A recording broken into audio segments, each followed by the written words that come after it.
What forgotten cults existed in ancient Roman society?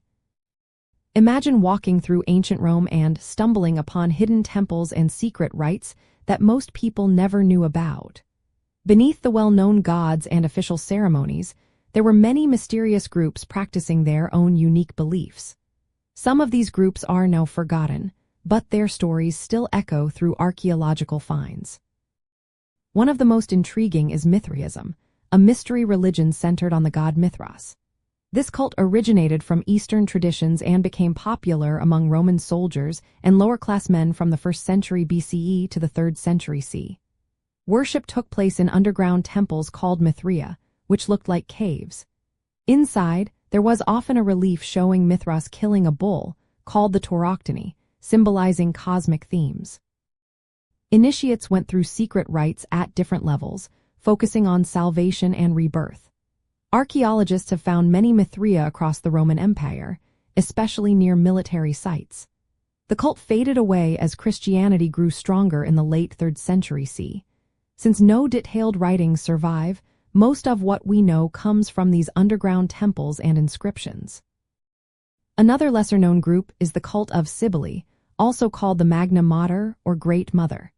This goddess from Anatolia was linked to earth and fertility. Romans officially adopted her cult during the Second Punic War in 200 for BCE to seek protection from Hannibal. Her worship was intense and emotional, featuring frenzied rituals and self-mutilation by her priests called Galli. Cybele was connected to the god Attis, who was mythically castrated and then resurrected. Archaeological remains include temples, statues, and inscriptions, showing her worship was widespread but not part of the official state religion. Her rituals were often wild and foreign, making her stand out in Roman religious life. Water and healing cults also played a role in ancient Rome. These groups worshipped gods associated with springs, rivers, and thermal waters. Deities like Apollo, the nymphs, fauns or fountains, and Salus or health were honored at sacred springs and baths. Archaeological finds include small altars, inscriptions, and votive offerings left at these sites. These cults often blended Roman beliefs with local traditions, creating a mix of religious practices focused on health and healing.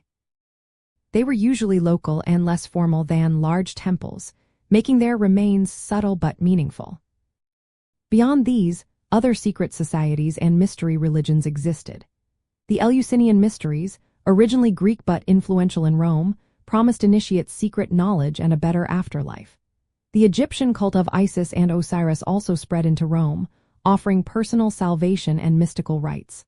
These groups often kept their ceremonies secret, and archaeologists find ritual objects, temples, and inscriptions that hint at their practices.